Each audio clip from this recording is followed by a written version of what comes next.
Hi everybody, this is part 2 of my character analysis of Ross Gellar from Friends. This video is being pre-recorded on October 6th to be posted on November 23rd at 7 o'clock.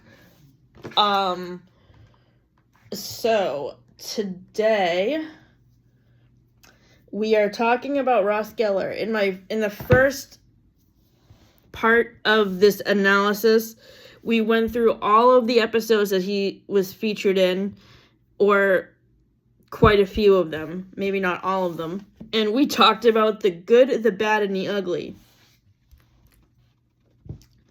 The good episodes showcase the ones where he is caring, kind, considerate, etc. The bad episodes are the middle tier, and the ugly episodes are the episodes where he acts disrespectful, gross, and very creepy.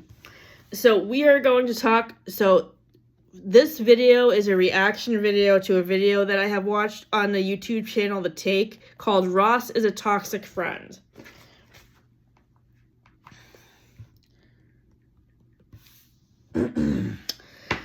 So as I mentioned in my video for Disability Pride Month, I found an article a while ago online from somebody's blog. I don't remember where I found it, but in this article, the person who wrote the blog post was surmising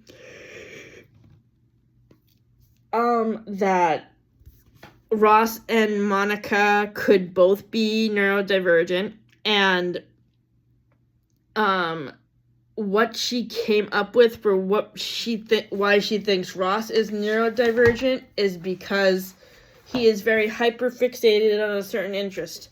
In his situation, it's dinosaurs. He works at the Natural Museum of History in New York City in the dinosaur exhibit. He always is talking to his friends in very animated ways about dinosaurs, and they don't really seem interested in it. There's even a whole scene where he's talking about dinosaurs, and each character, including Gunther, is going on and on about why they are not interested in what Ross is talking about. And then there's an episode where he's trying to practice for a presentation and nobody's really taking him seriously. In certain situations, I think all of these characters were really mean to each other. I'm just going to come out and say that. Ross was definitely the number one person who I noticed could be really mean, but the whole group could be really nasty, especially when it comes to Janice. I don't think they were very nice to her. They probably could have treated her a little bit better. I mean, yeah, sometimes she was really annoying, but most of the time she was really nice. And I think her relationship with Chandler would have lasted longer if everybody else had been nicer to her. But anyway, to piggyback off this theory of why Ross could be neurodivergent, the way that I think he could be neurodivergent is because he has a hard time adjusting to change. He is reeling from his divorce from Carol at the beginning of season 1. So to cope with this, he adopts a pet monkey named Marcel. And in behind-the-scene interviews that I have seen, I think it's from the reunion special that was on in 2021, they were all saying how they hated working with the monkey because it did not behave. So I thought that was really interesting that they said that. And yeah, I wasn't a big fan of the monkey episodes either. I just thought it added too much chaos that didn't need to be there.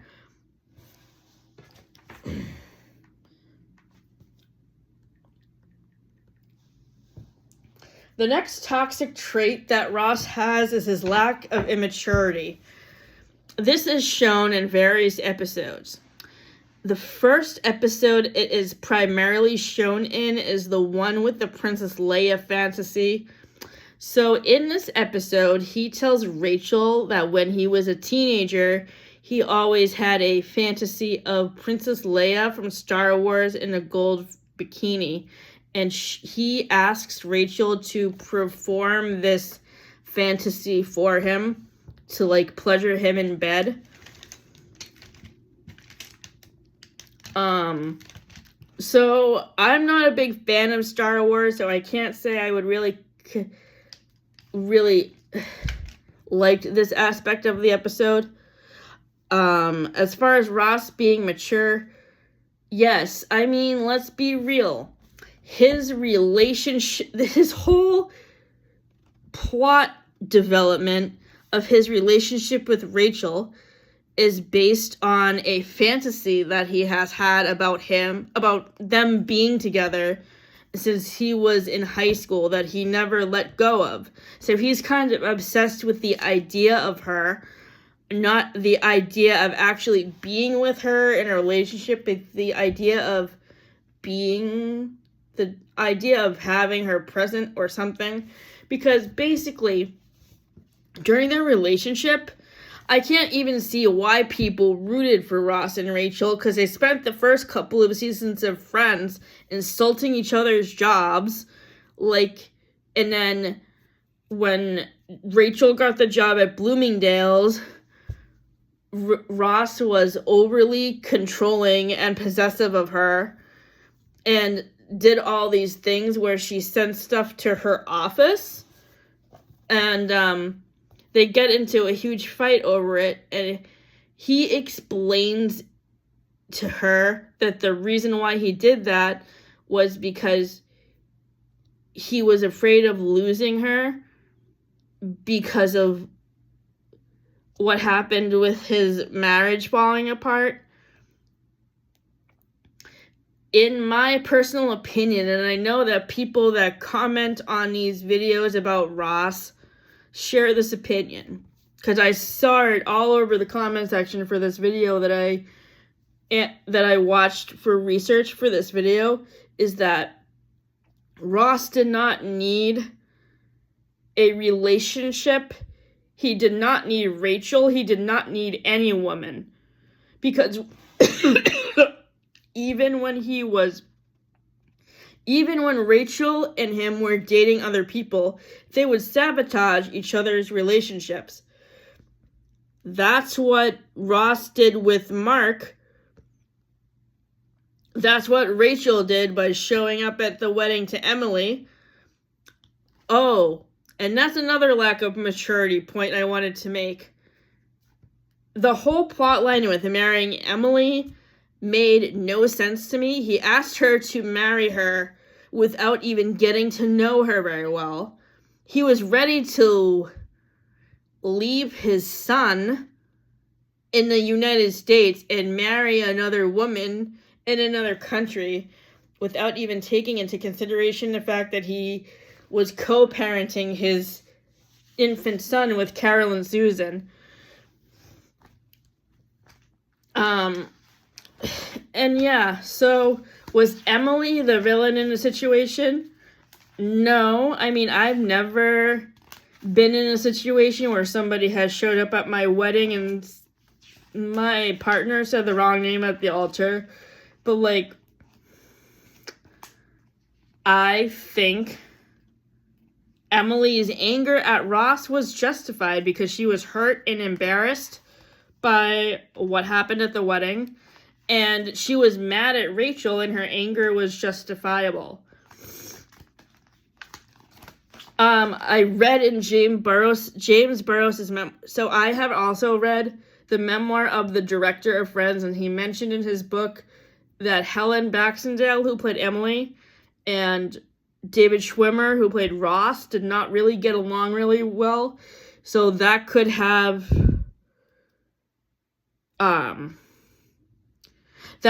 led to the whole issue with the way the fallout from the wedding happened, but also I think she had to leave the show because she was pregnant and it was hard to travel.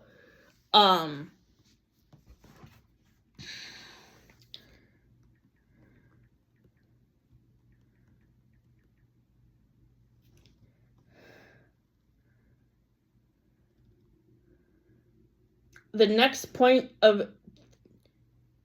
next toxic trait that Ross shows throughout the series is disrespecting other people.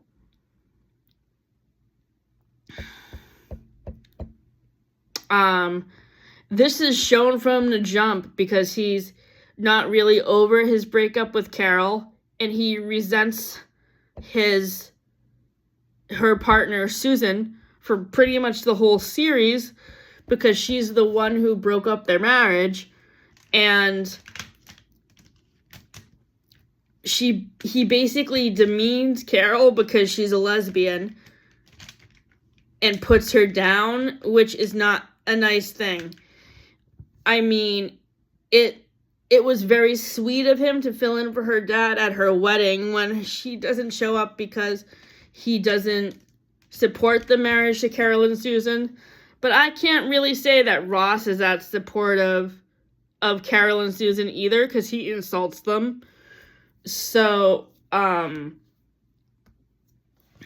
then in the episode where Carol and Susan meet Emily for the first time, Ross gets jealous for no reason at all about Carol and Emily doing stuff together, and he gets all paranoid. Even Carol thinks so.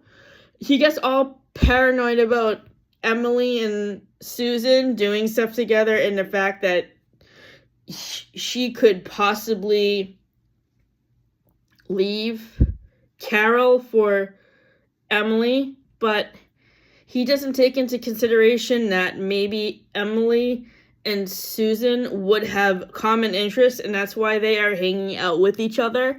But instead, he acts like a jerk about it.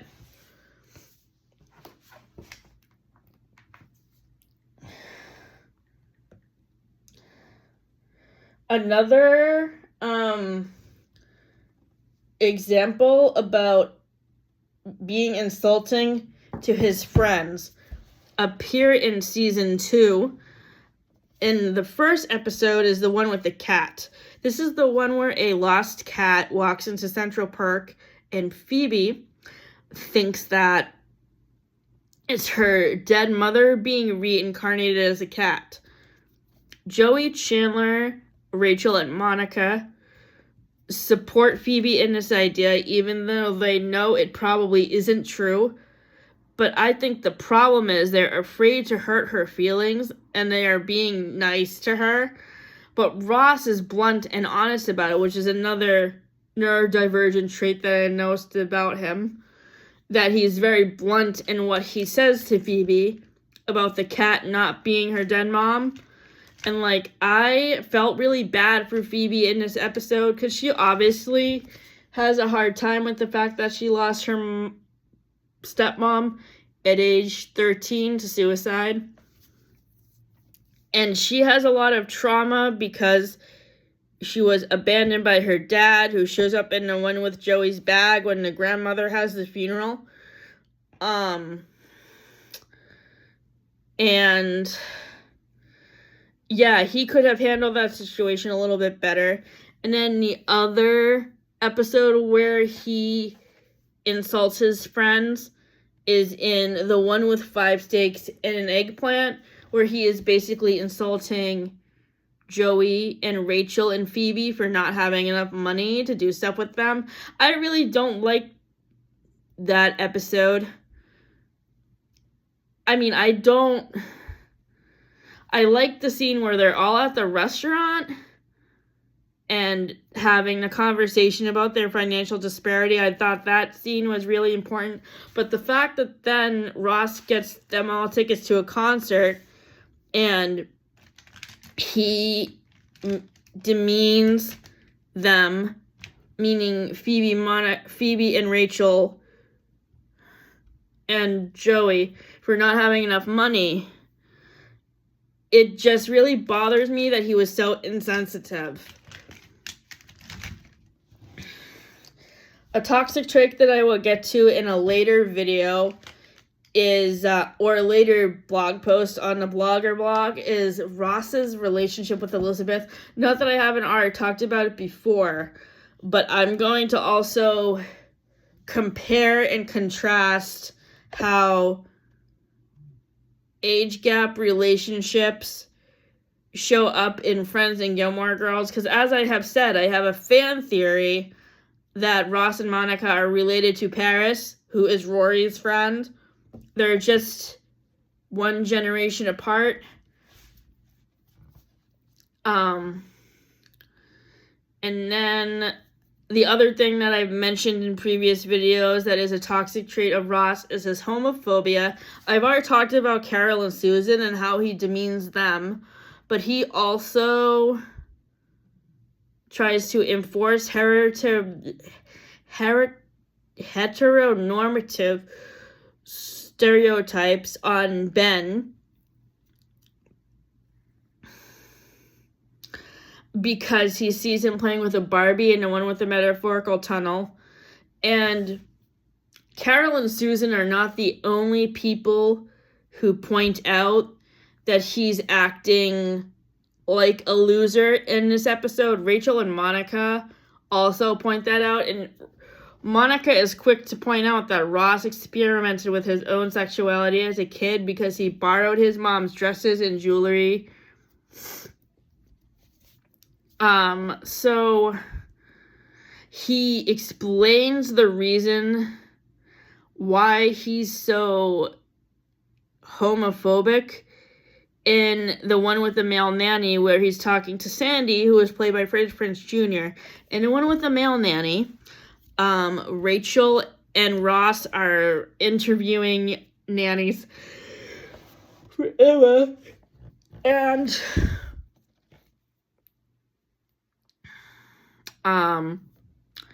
he's a candidate, and he's a great candidate, and Rachel even says that he's a great candidate. But Ross automatically jumps to the conclusion that he's gay when it's not even outwardly noticeable that he's gay. He just has so much homophobia because of being cheated on with Carol by Susan that he can't get over the fact that Sandy may be really qualified to babysit Emma despite the fact that he's a guy. And yeah, I was really mad at Ross in that episode. He gives a lame excuse to Sandy that the reason why he's acting this way is because his dad was really mean to him as a kid for playing with dinosaur toys and thought he was a wimp because he played with the dinosaur toys. But this is not true, because you can see in the prom video episode when you're watching the video from Monica and Rachel's prom that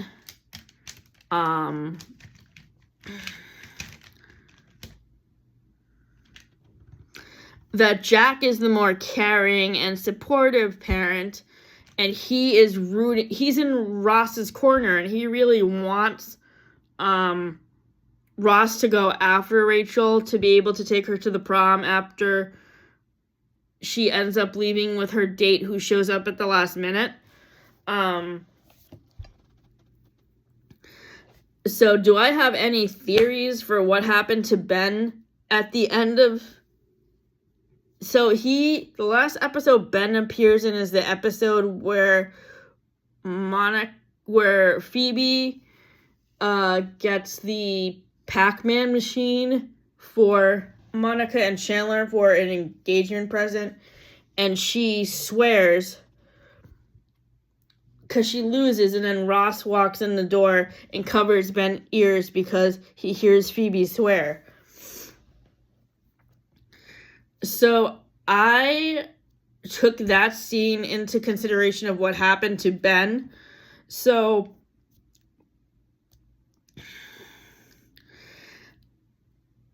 I have a feeling, well, I've actually read an article that said that in an interview, Jessica Hetch and Jane Sibbett confirmed that Ben and Carol and Susan moved to England and Ben went to boarding school. And I mean, I can agree with that. I can see, because of all Ross's negative behavior, about why Carol and Susan would not want Ben to be around him on a consistent basis. Do I think that they still kept in touch with the other people in the friend group after they took Ben to boarding school? I don't know. I don't think they would keep in contact with Ross and Rachel anymore, because they obviously had their issues with him because of his mean behavior and his anger management. Do I think that Ben would still have a relationship with Monica and Chandler? Probably. I think that Ben would probably still stay in touch with his uncle and aunt. For Phoebe and Mike, I don't know. For Joey, probably not, because he ends up moving to California to pursue his acting career in a spinoff. Do I think that Ben eventually reconnected with his half-sister Emma? I do. I don't know if Jane Sibbett and Jessica Hetch would agree with that. But I mean, I think that after a while, like, my whole thought is that, first of all, Rachel and Ross even admit to each other that they're not compatible. So my thought is they went to Emma, and Rachel raises Emma on her own, takes Emma to Paris with her, hires Sandy as the nanny, has her mother visit her every once in a while, still keeps in touch with Monica and Chandler, and also keeps in touch with Carol and Susan, so that way they can have a relationship with Ben. So, and I explore this in my fan fiction, The Westchester Files. In this fan fiction, it's set 6 years after the finale. Joey is back in New York because his California acting career fizzles out. Emma and Rachel are back from Paris and living in the same neighborhood as Monica and Chandler. Ben, Carol, and Susan are also back in the States. And Ben is in high school. He's in 9th grade. And then Emma is probably like in late elementary school or early middle school. She's probably like 10 or 11. And then Jack and Erica are probably like 5 or 6. And in this fan fiction, I have Ben coming out as gay and him having a hard time bonding with Ross because of the whole issue with the Barbie doll and the heteronormative stereotypes thing.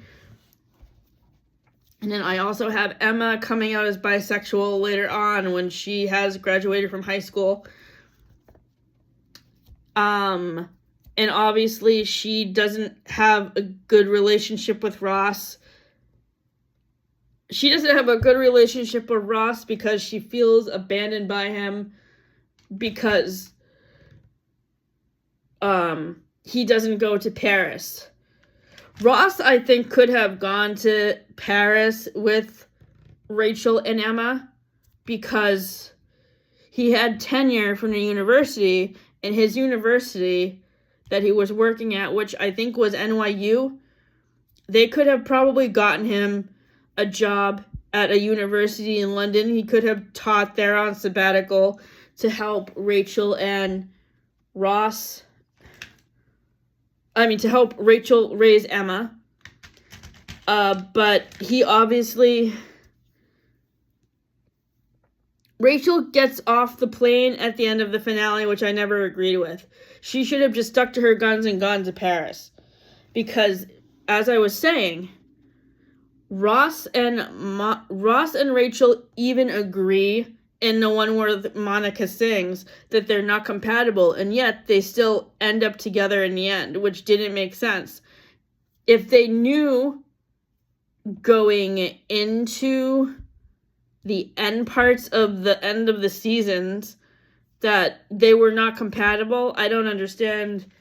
I mean, I think the writers just did that for fan service. I was never a huge fan of Ross and Rachel. I thought they were really, really toxic and that they were not meant to be together at all because they kept sabotaging each other's relationships instead of supporting each other when they were broken up, so that way they could have been actually happy together in their relationships. It is said at the beginning of the Joey spinoff that Rachel and Ross end up remarrying. Do I think their marriage lasts long? It doesn't. I think they probably end up getting divorced within a year or two of the Joey spinoff. And then Ross ends up alone. And my thought is that Rachel finds some way to reconnect with Gunther because Gunther admits that he has feelings for her in the finale, even though they're not reciprocated. Maybe, I mean, this could not happen because James Michael Tyler is dead, but my thought is that Gunther never liked Ross, and he always had feelings for Rachel. So my thought is that if Rachel and Ross's marriage did not end up lasting, she would have ended up with Gunther, and they would have been able to build their relationship from a crush to see if they had common interests with each other. If not, who out of the guys that she dated when she wasn't with Ross would I see her with? Not Mark, because I feel there was too much tension between her and Ross because of her relationship with Mark.